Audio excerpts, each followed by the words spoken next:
Hello, and welcome to the Q&A with Kaneko for the film Manzanar Diverted, When Water Becomes Dust.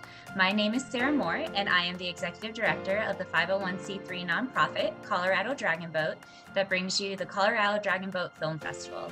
I am honored to be talking to the director of the film today. Welcome, Anne. Thank you so much for being with us. Thank you so much. I'm here on Tongva and many other people's lands, also known as Los Angeles. But it's a pleasure to be here through our virtual technology. Yes, thank goodness for virtual technology, especially over the last few years. I would love for you to just kind of introduce yourself and let us know a little bit about your background, if that's okay. Hi, so as I was saying, I'm here on Tongva Chumash land, also known as Los Angeles, and my family actually has been here in this city for 3 generations. So I have a lot of ties to this place. I think that's partly why this film was important for me to make. But I'm a filmmaker based here. This is my 3rd documentary feature.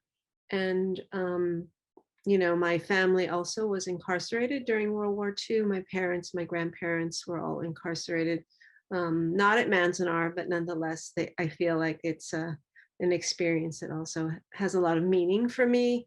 And I also teach filmmaking, but yeah, I don't know. Awesome. Yeah, thank you so much. And this film is absolutely amazing, very inspirational, and talks about a point in history, multiple points in history that is not talked about. Would you go into detail a little bit about how, I know you mentioned that your family was incarcerated during World War II, but were there other reasons to create this documentary? What was the idea behind the whole film? So I think I also kind of failed to mention that I think all of my work is pretty intersectional. And when my friend approached me about joining this humanities team to look at the Manzanar pilgrimage in particular, through kind of an interfaith and intercultural lens, I was like, what can I say that's new and different about Manzanar? I mean, there have been so many really amazing films made about this place, and it has so much history. It's so important to, I think, the Asian American movement as well, and of course has been very symbolic to Japanese Americans who sought reparations. And so, it's a heavy history to deal with, and so I really wanted to try to find a different way to look at it. And so when I was doing research, I realized, that I didn't know the story of the people who were there. I think that I had an interest, I think, at the beginning, especially to look at maybe, ties between the Japanese American and the Native American communities, since I had known, or I sort of vaguely knew that the Bureau of Indian Affairs had something to do, that there were these connections, and then I was also really interested in the land. Right, it's an amazing place, and had passed by many times going on my way to like Mammoth and the Eastern Sierras.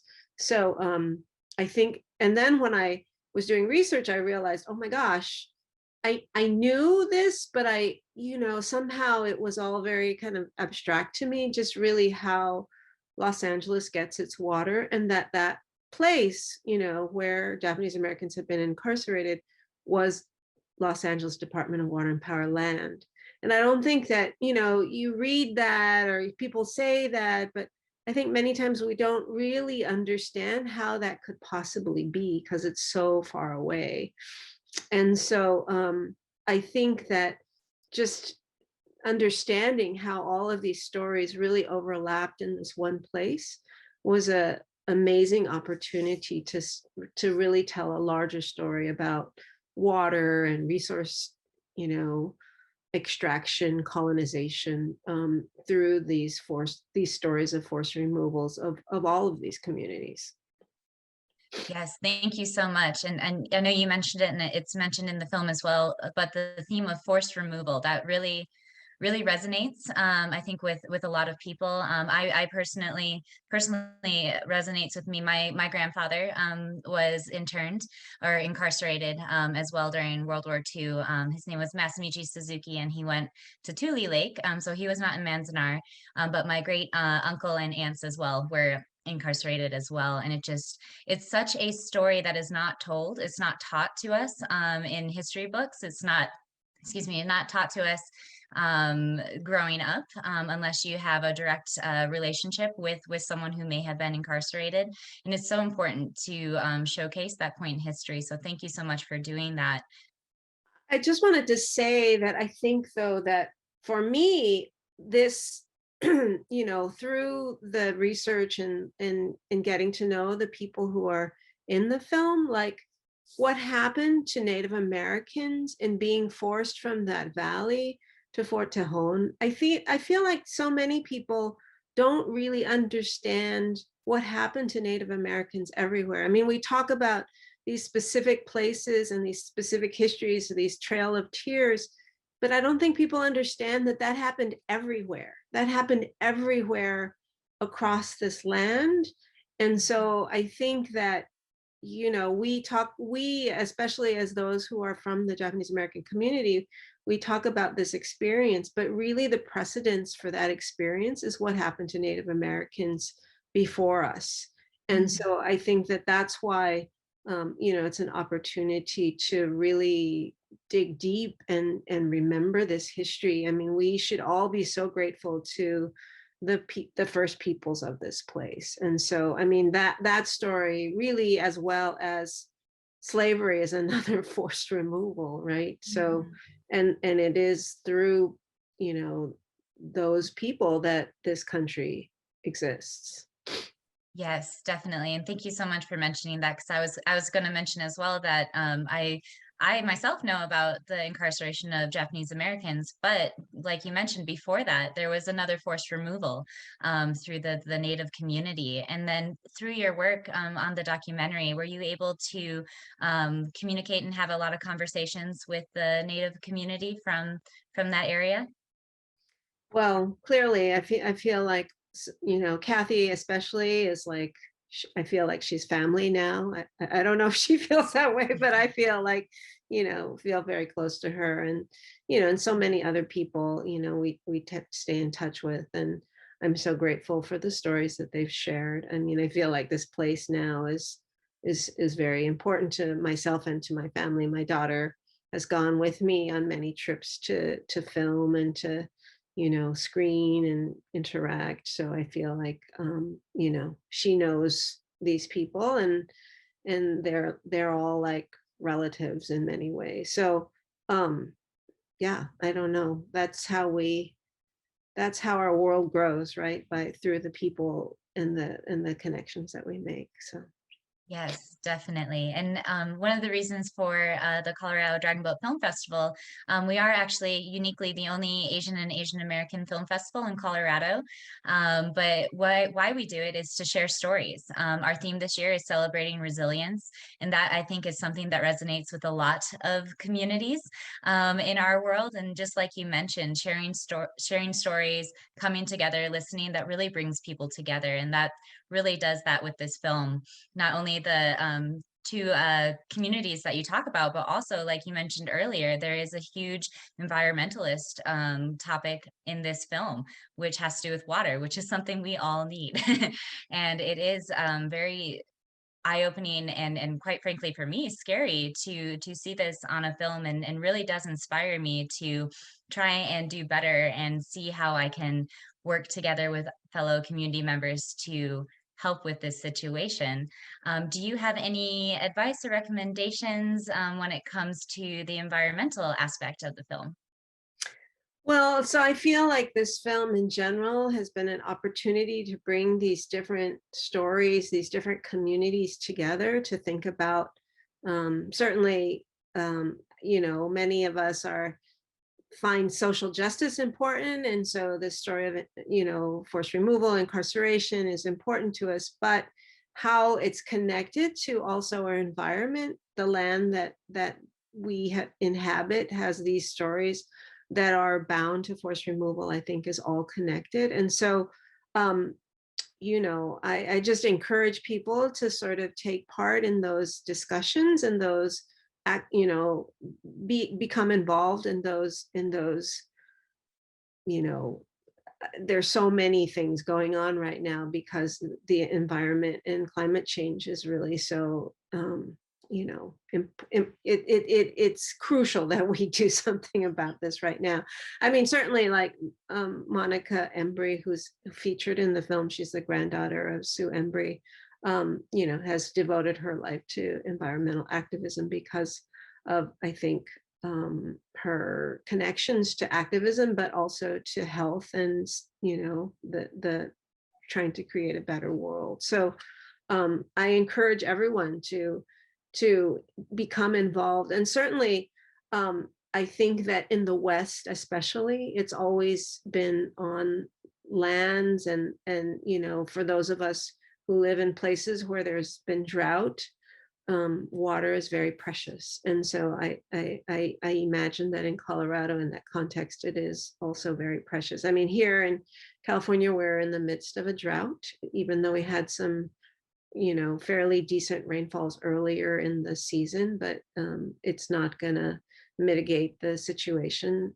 And, really, I feel like in any urban area, because it is about sucking other lands dry to bring water. I mean, certainly here in Los Angeles, we realize that we have a lot of water that we could um, make use of, but because of safety issues, they've channeled that water to go straight into the ocean. And so, but because of these land use issues, I mean, in general, I think urban areas, that has been the approach to water, is to bring it in from somewhere else that's clean, because oftentimes in urban areas, the water table has been contaminated.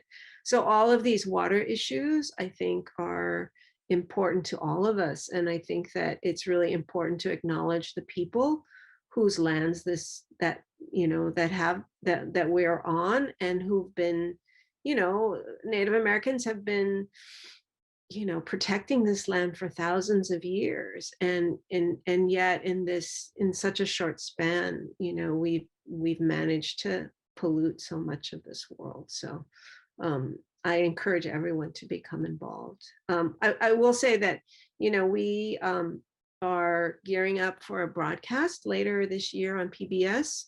And in relation to that, we're really trying to launch an impact campaign where we try to fuse these two themes of forced removal as well as the environment together, because so many times forced removals are in the name of, the construction of a dam, or rechanneling water for other places, or unclean water because of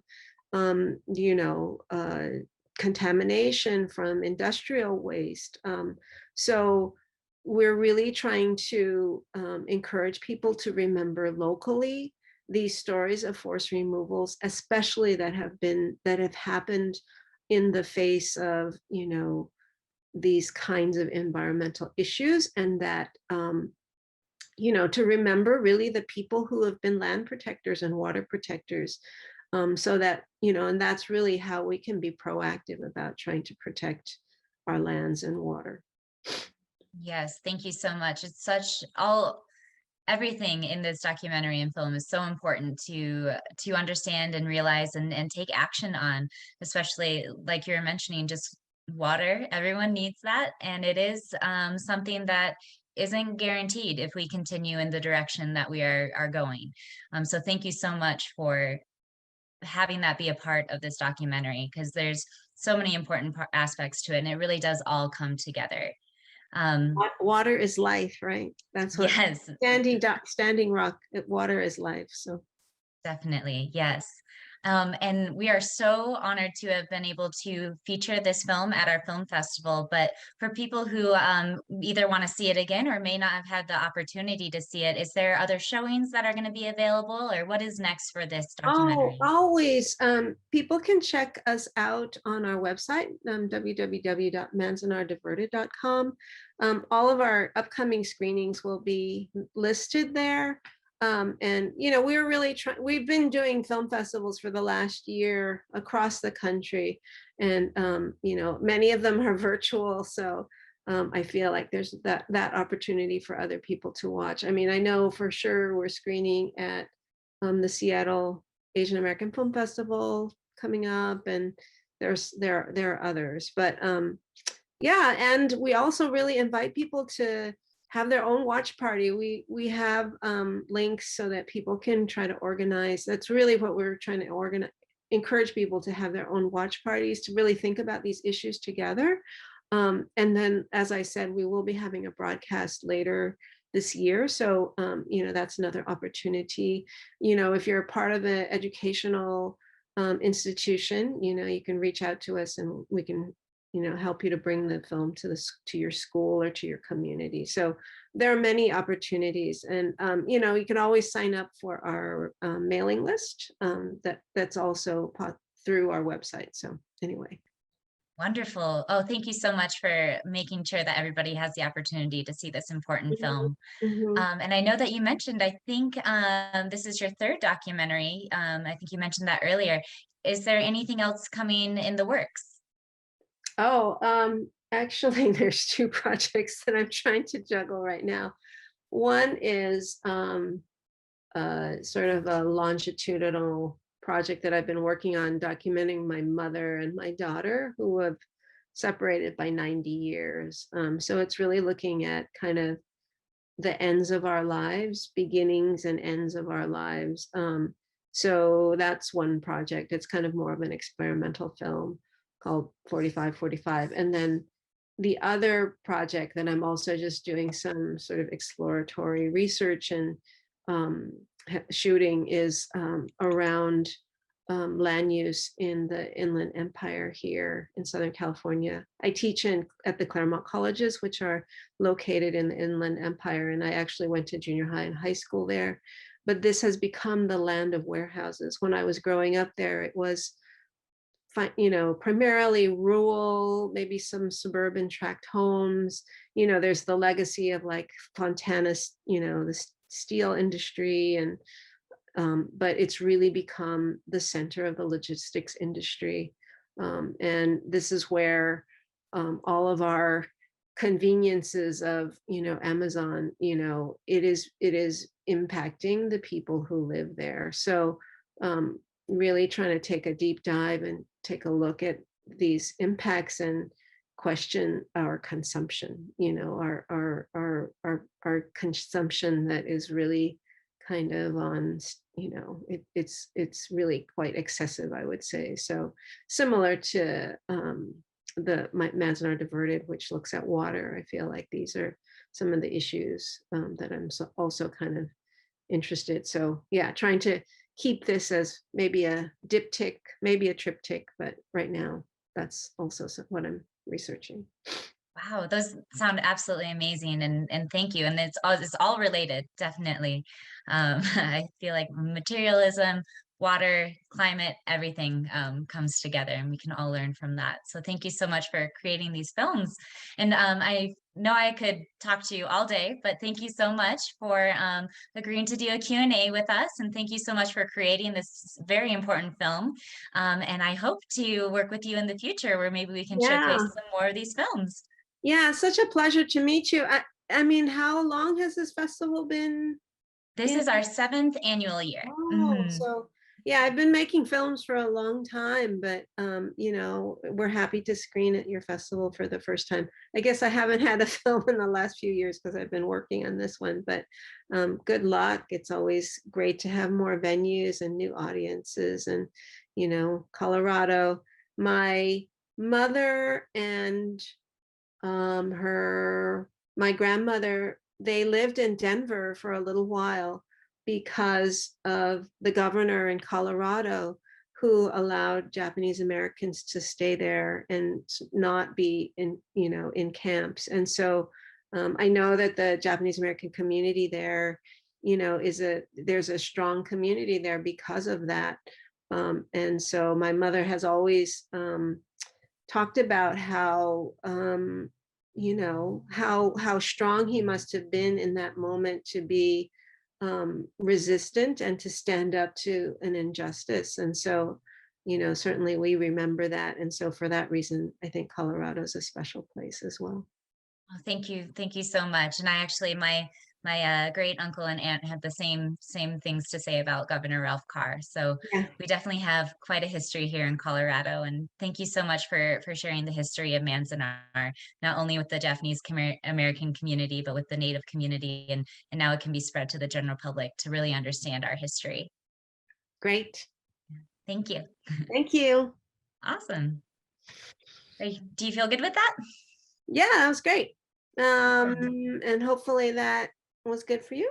But yeah, this is Oh, great. wonderful. I really do feel like I could just talk with you all day because this is such an amazing film, and the topics, like, they're so relevant, and it's just I'm glad that somebody is making this. So thank you so Oh, much for thank doing you. that.